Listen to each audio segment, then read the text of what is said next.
Hello students, next topic that we are going to discuss in anatomy of flowering plant, that is tissue system. Now in this tissue system, what we talk till now, we have talked about all the different type of tissues. Now how this tissue are arranged in the groups, that we understand in this particular tissue system part. So based on structure and location, this tissue system is of three types. Number one, that is epidermal tissue system. Number two, ground tissue system. And number three, vascular tissue system. Now all these three type of tissue system we are going to discuss one by one. So first we are starting with epidermal tissue system.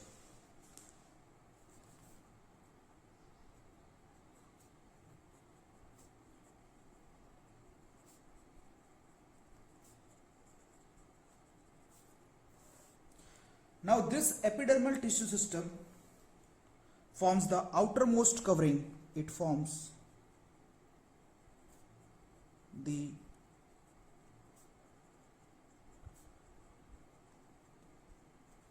outermost covering of whole plant body.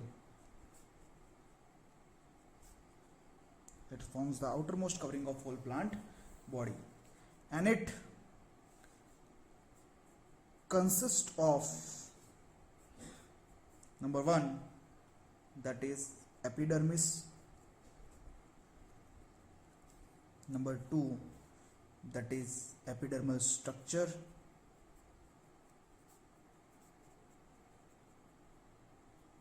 And epidermal structure is nothing but a stomata. And third is epidermal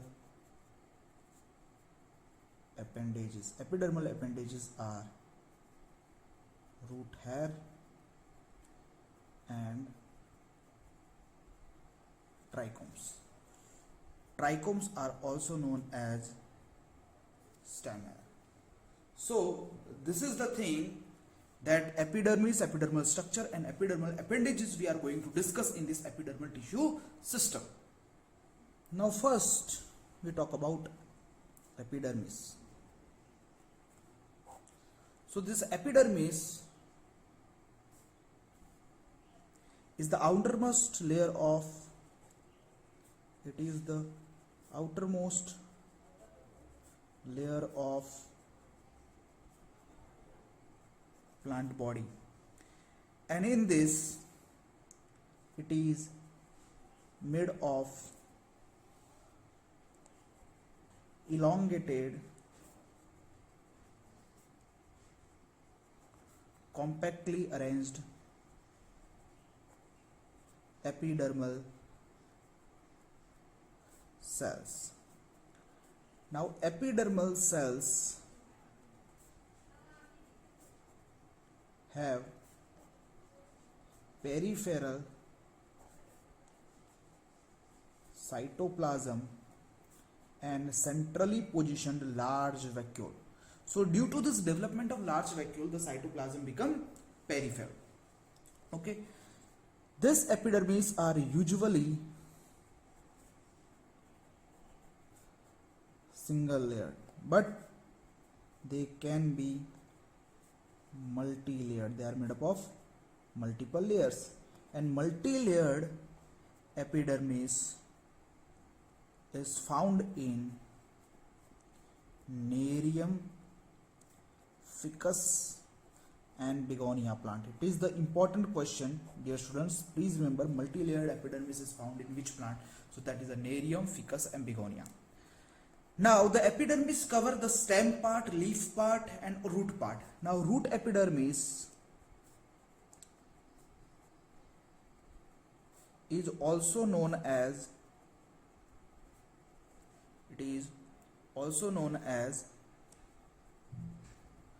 rhizodermis or epiblema or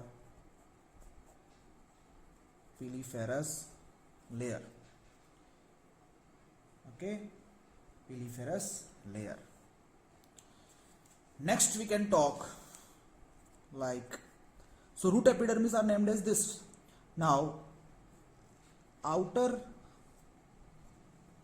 surface of epidermis is covered by waxy coating known as cuticle, which is made up of cutin. Now this cuticle is found absent in root and hydrophytes plant.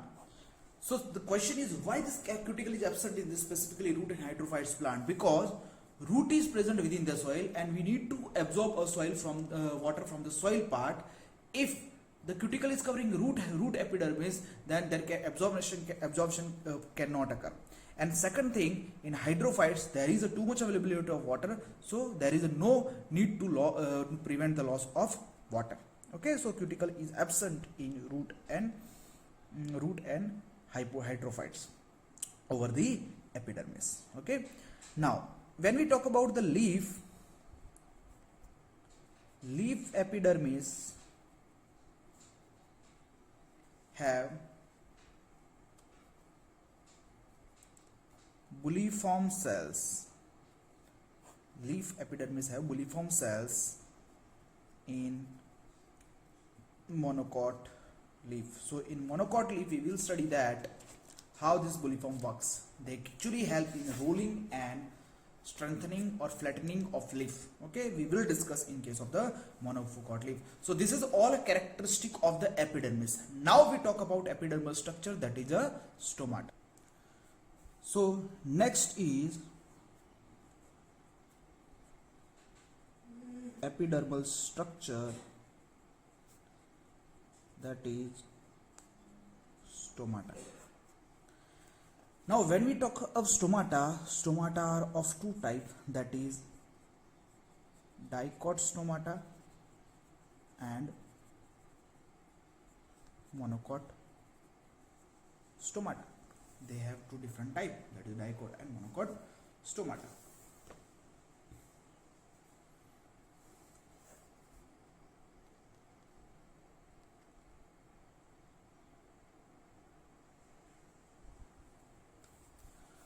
Next, if we talk about epidermal structure, that is stomata, if we talk first a function of stomata play role in gaseous exchange and transpiration. Gaseous exchange, that is a gaseous exchange of CO2 and O2, and transpiration, that is a loss of water. Now first we talk about dicot stomata. Now dicot stomata, singular is stoma. If we draw the structure of dicot stomata, you will find that dicot stomata have bean or kidney shaped guard cell. They have bean or kidney shaped guard cells. So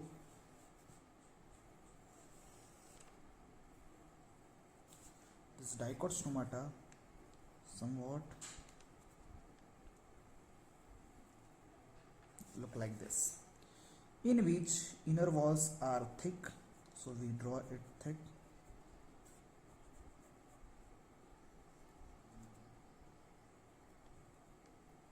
and outer wall are,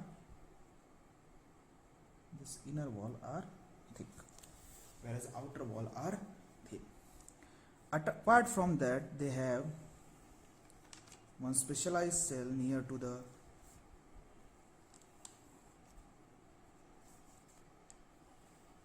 that are subsidiary cells,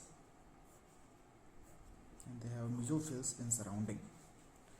Okay, so here this is a stomatal pore or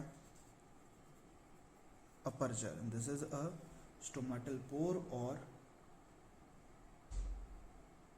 aperture. Surrounding to the stomatal pore there is, you can see, this is a guard cells.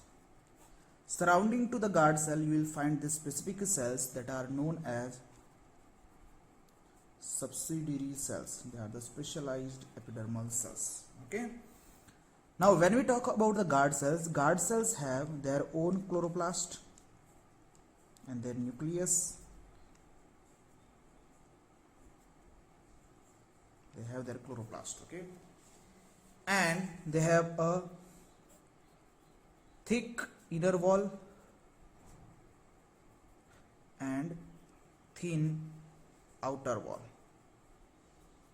Okay, these guard cells have chloroplast but lack Rubisco enzyme which is responsible for CO2 fixation, so photosynthesis does not occur. Photosynthesis does not occur. Next to that, a subsidiary cells are there. Subsidiary cells lack chloroplast, and if chloroplast is, now they lack chloroplast, and if their chloroplast is absent, so photosynthesis here also does not occur. Now these both cells, guard cells and so subsidiary cells, are not going to perform photosynthesis. So how they can survive? So they import a food from the surrounding cells. And the shape of these guard cells is kidney shaped, and they have a stomatal pore or aperture which is for the transpiration and the gaseous exchange. Now first important thing that we have to understand that how the opening and closing of the stomata occurs. So when water come inside this guard cells, water accumulate and pushes this outer wall. As outer wall are pushed, the inner wall are also pushed outside, and this stomata get open. Now we put one more thing in this, that over this guard cells there is some type of this lining you will observe, and they cover on the all sides. They will cover in the all sides. These are the cellulose microfibrils. They are cellulose microfibrils which are present in their wall. Okay, so this is the thing. So what is the function of guard cell?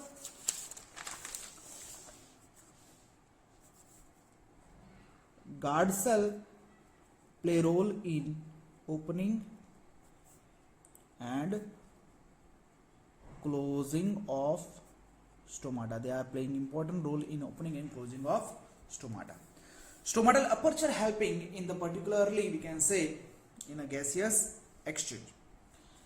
And next we talk about what do you mean by stomatal apparatus. Now stomatal apparatus consists of stomatal pore plus guard cell plus subsidiary cells. This all combinedly called as stomatal apparatus. Okay, so this is the structure of a dicot stomata. Now next we talk about the monocot stomata.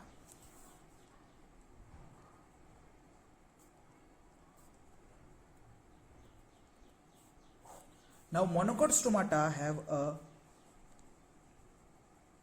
dumbbell shaped guard cell. They have a dumbbell shaped guard cells. And when we talk about a dumbbell shaped guard cells, the diagram of stomata somewhat appear like this.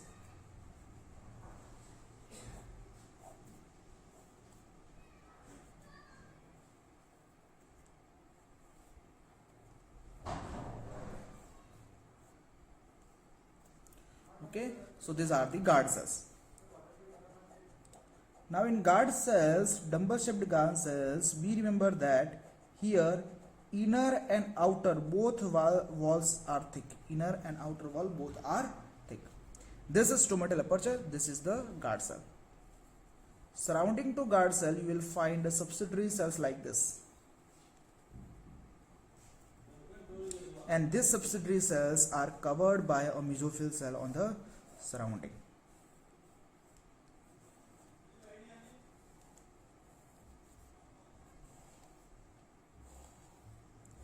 So if we talk about this structure, you can see in this that these are the guard cells and these guard cells are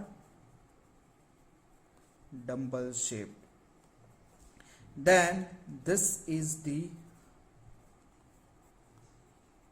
stomatal pore. This is what? Stomatal pore. These are subsidiary cells. And in guard cells, we remember both inner and outer wall are thick. When both inner and outer wall are thick, so how the opening occur? You will asking that how the opening occur. We remember these outer cells are the nothing but mesophyll cells. So you are wondering that how the opening and closing occurs. So what happens? The water enters from this ends, tapering ends, which are a dumbbell shape. From this flattened end, the water will enter and water accumulate these. When water level completes and excessive water build up in this, that will create a pressure over this. And when pressure is built up on this both side, this space, the space will be created here, and that will be termed as stomatal. That will be stomatal pore. So we remember here they have a dumbbell shaped guard cell, okay, and how this way opening and closing occurs. Now third part of epidermal tissue system we discuss, that is epidermal appendages. Now epidermal appendages include root hair and stem hair. So first we talk about the root hair.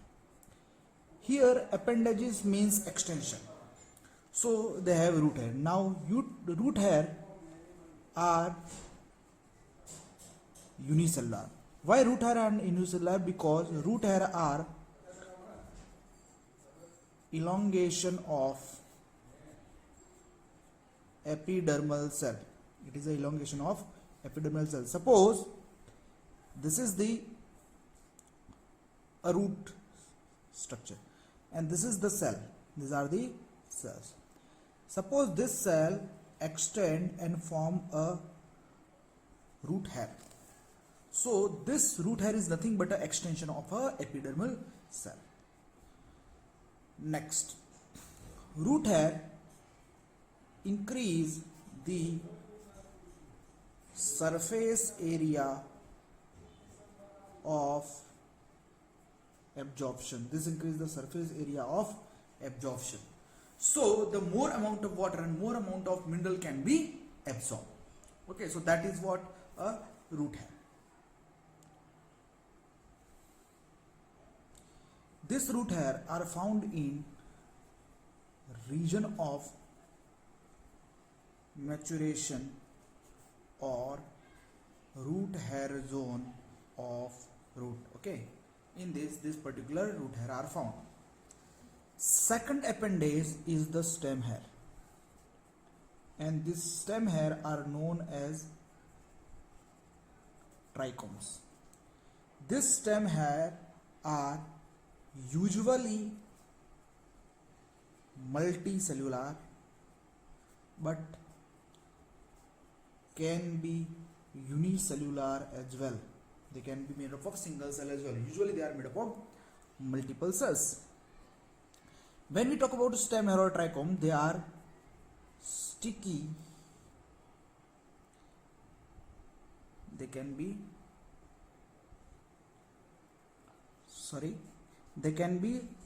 soft or stiff. They can be branched or unbranched. They can be branched or unbranched. soft or stiff. Okay, they may be even secretory. They may be carry out secretion, and if this secretion becomes sticky, so they can be a sticky secretion, and this help to prevent water loss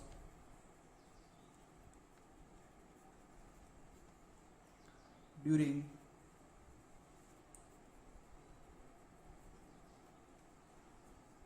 transpiration. That help to prevent the water loss during the transpiration. So they prevent a transpiration as well. Okay, so that is about what our epidermal tissue system. Now we talk about a next type of tissue system, that is a ground tissue system. Second is ground tissue system.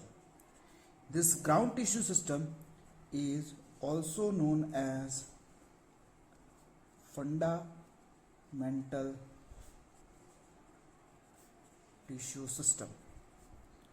This ground tissue system consists of tissue layers present between epidermis and vascular tissue. It is present between epidermis and vascular tissue. Now, when we talk about the tissue layer which are present between this epidermis and vascular tissue, then these are cortex. Okay, now cortex is divided into three parts. This cortex is divided into three parts, that is hypodermis, general cortex, and endodermis. So these three combinedly form a inner to epidermis, that is the first layer, that is a cortex. Then second comes pericycle.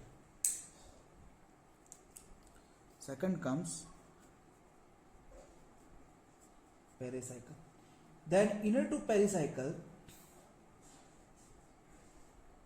we find pith. Okay, so this combinedly form a ground tissue system. So we are going to talk about each and everything one by one. Now when we talk about first, that is cortex, then cortex is present between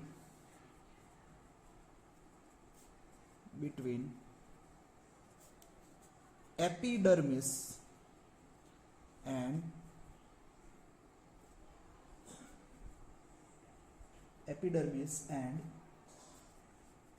pericycle. Now this cortex is further differentiated into first one, that is hypodermis. Now this hypodermis is absent in root, present in stem, and in stem it is present in dicot stem, and in dicot stem it is made up of collenchyma cells, so it is a collenchymatous. Whereas in case of monocot stem, it is sclerenchymatous. It is a sclerenchymatous. Second, B, we talk about general cortex. General cortex, it consists of parenchymatous cells. It is consists of parenchymatous cells and carry out a function, that is storage of food. This will carry out a storage of food. And third become endodermis. So C become endodermis. Now this endodermis is present inner to the general cortex. The endodermis have a deposition of suberin on its tangential and lateral walls that form Casparian strips. So Casparian strips are made up of suberin deposition and which is arranged in the particularly we can say inner radial as well as tangential walls. Now this is mostly endodermis is single layered and this made up of barrel shaped compactly arranged cells.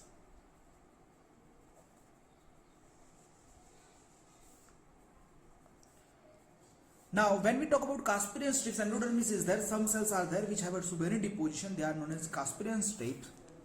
Some endodermal cells,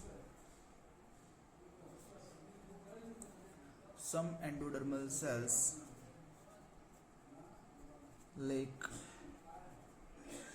suberin deposition and are known as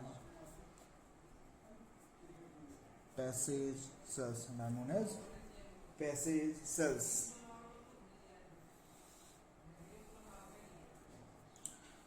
This endodermis behaves as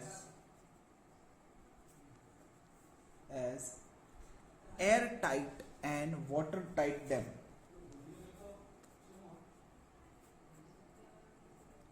Airtight and watertight dams because this check loss of water and entry of air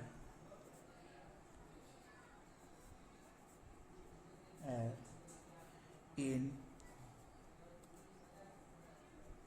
xylem vessels. So it prevent or check the loss of water and the entry of air in xylem vessel.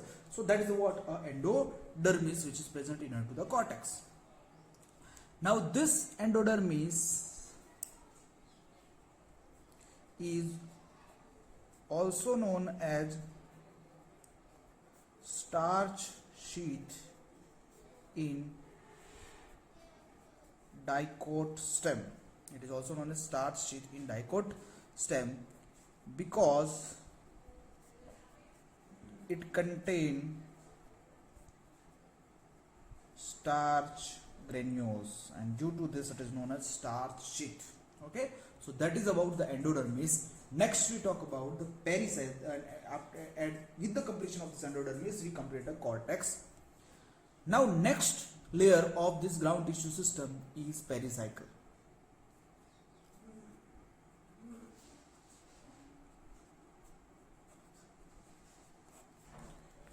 Now this pericycle, it lies between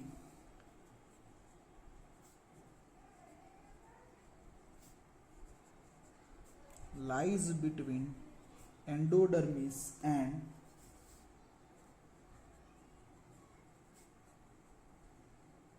vascular tissue. Lies between the endodermis and vascular tissue. It is mostly single layered and parenchymatous in root. It is mostly single layered, can be multi-layered as well, but it is parenchymatous, means made up of parenchymatous cells in root and sclerenchymatous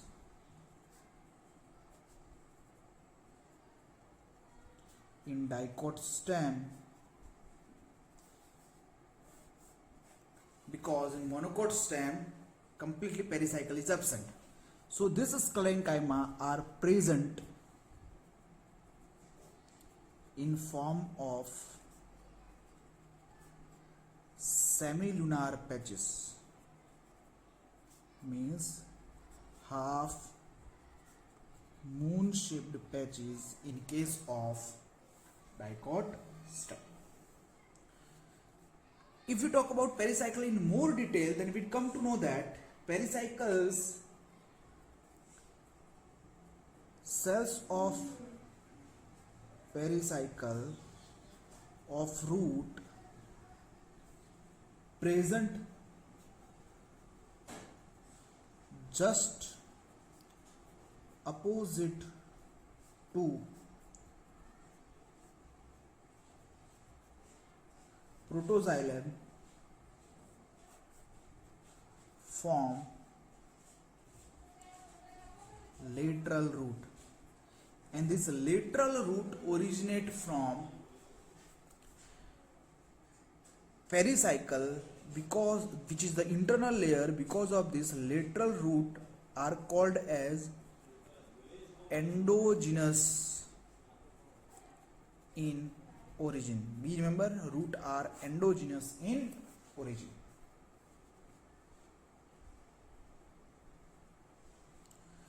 This pericycle also play role in formation of cambium, that is vascular cambium, and cork cambium. It is vascular cambium, a cambium present between vascular tissue, and a cork cambium in dicot root, that we will discuss during the study of a detailed anatomy of the dicot root and monocot root. And after pericycle, which is present between vascular tissue and endodermis, centrally we find a pith. So next we talk about a pith. Next we talk about pith, which is present centrally. Now this pith is also known as medulla. It is also known as medulla, and it is present in central part of dicot stem and monocot root. In dicot root, it is completely crushed.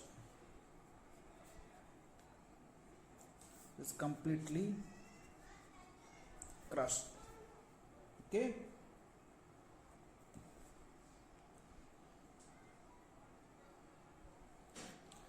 Now, the pith cells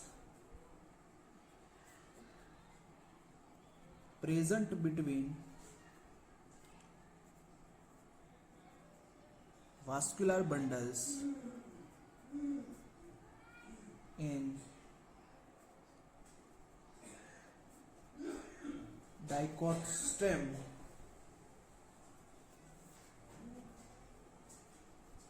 become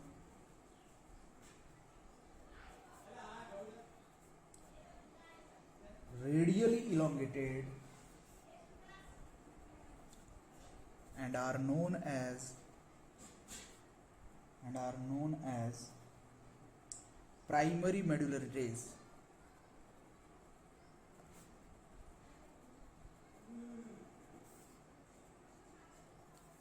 Or pith rays. This medullary rays or pith rays help in lateral translocation. It help in lateral translocation. So that is all about the pith, and that is completely about the ground tissue system or fundamental tissue system. Now let's talk about the vascular tissue system. C is known as, or a third type of tissue system, that is vascular tissue system. this vascular tissue system is also known as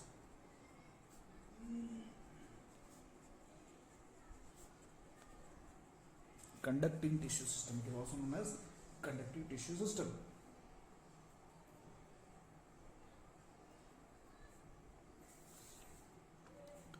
Now, vascular tissue system consists of vascular bundles, and these vascular bundles are made up of xylem, phloem and cambium. Xylem, phloem and cambium. Now the arrangement of this vascular bundle is different in case of root, stem and leaf. Okay, that we will discuss, but we know that vascular bundles means xylem, phloem and cambium are found in stellar region, means they are present in stelae, and stelae consist of or made up of stelae consist of all tissue layer present inner to endodermis. They are present inner to endodermis, and that is known as stelae. Now this vascular tissue system or vascular tissue or vascular bundles are of different type, or they are arranged in different type. So next we talk about the vascular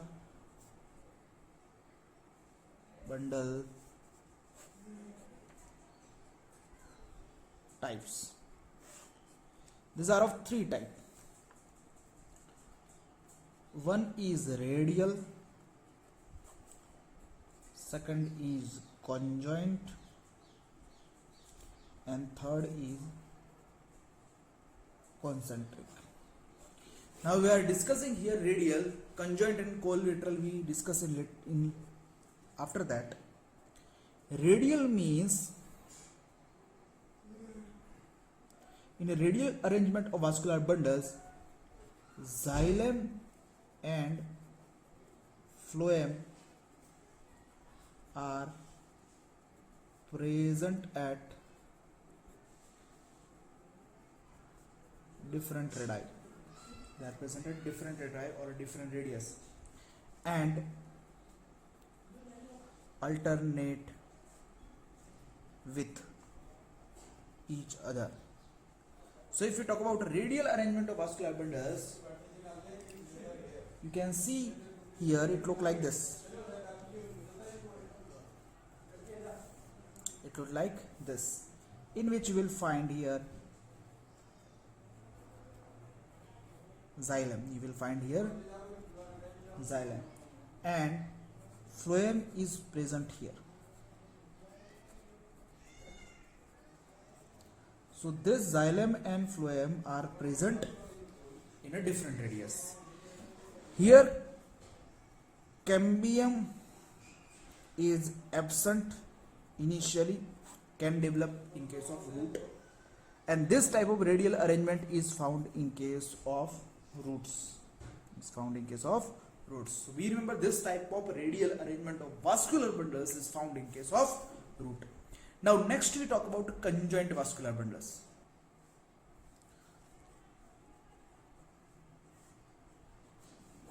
So in conjoint vascular bundle, xylem and phloem combine in same bundle. Xylem and phloem combinedly form one bundle. They are present in one bundle and present at same radius. Now In this conjoint type, there is a two type of vascular bundle arrangement. One is collateral and another one is bicollateral. Collateral and bicollateral. Now in case of collateral means xylem and phloem arranged in a such way in which phloem is present outside and xylem is present inside. So in collateral, xylem towards inner side and phloem towards outside. But in this case also there are two types, that is open and closed. So you have understood that conjoint means what? Xylem and phloem are present the same radius. And if xylem and phloem are present is same radius and they are forming the same bundle, and in which xylem is present inner side and phloem is outside, then it is a collateral. But in that also there is a open and closed. Now in this, if we draw a diagram, then suppose this is a vascular bundle, and in this you will find xylem towards the inner side, this is inner side, and phloem towards the outside. Now it will be called as conjoint, will be called as open conjoint when there is a presence of this particular type of tissue, that is known as cambium.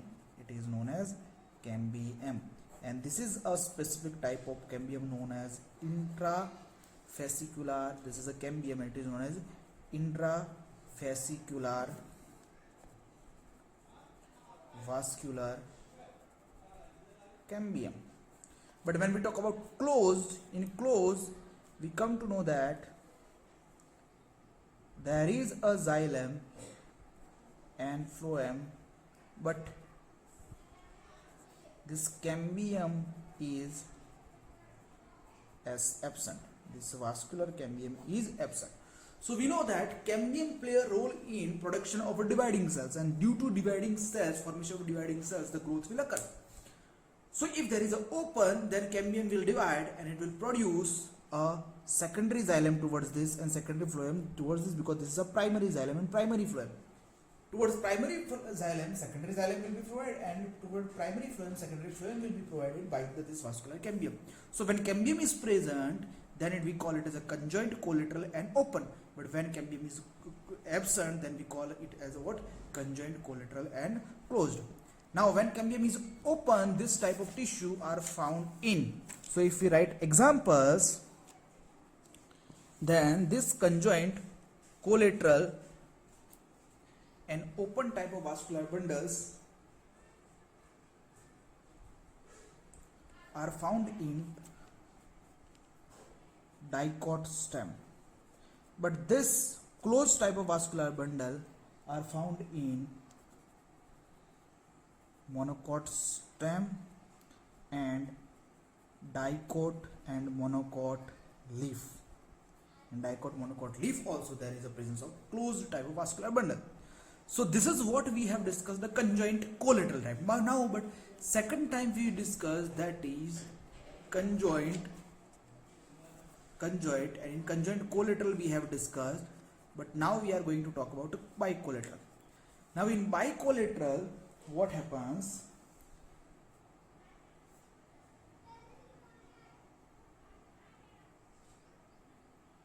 Xylem is surrounded on both the sides by the phloem. This is xylem. Sorry, this is phloem. This is phloem, and here in between you find a xylem. So this is a xylem, this is a phloem. So phloem is present on both the sides,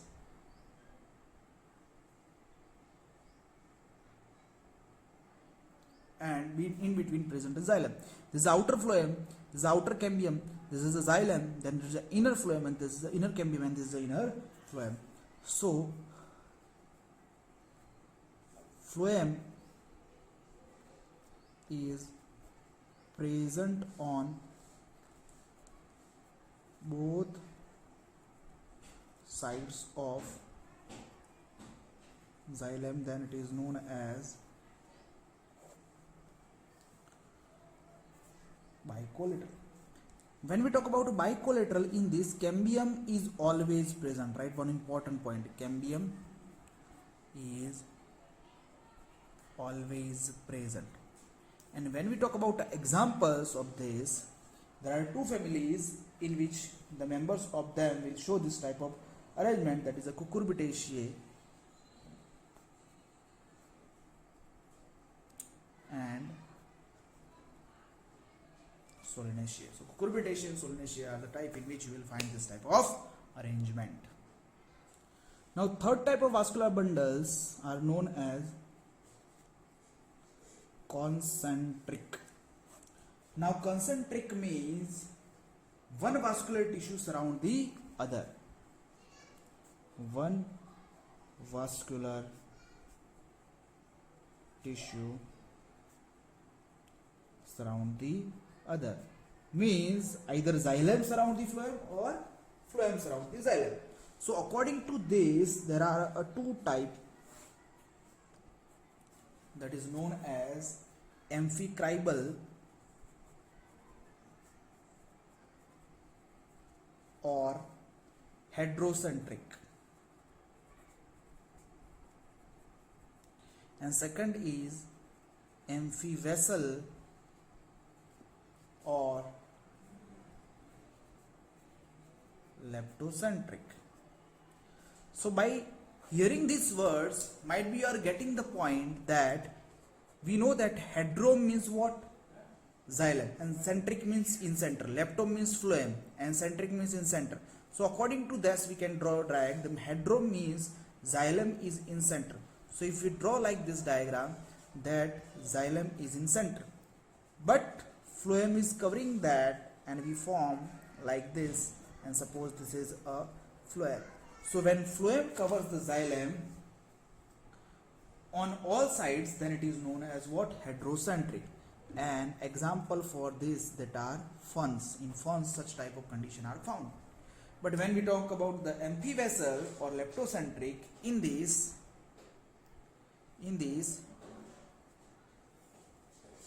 phloem is surrounded by, that is a phloem is surrounded by xylem on all the sides. So you can see, if xylem is surrounding the phloem on all sides, then it is a leptocentric. This condition is found in two plants of Liliaceae family, that is a Dracena and Yucca. These are the examples of a Liliaceae family. Okay, so that is about what? Concentric arrangement. So this is the what arrangement of tissue is found in three ways, that is the epidermal tissue system, ground tissue system, and vascular tissue system.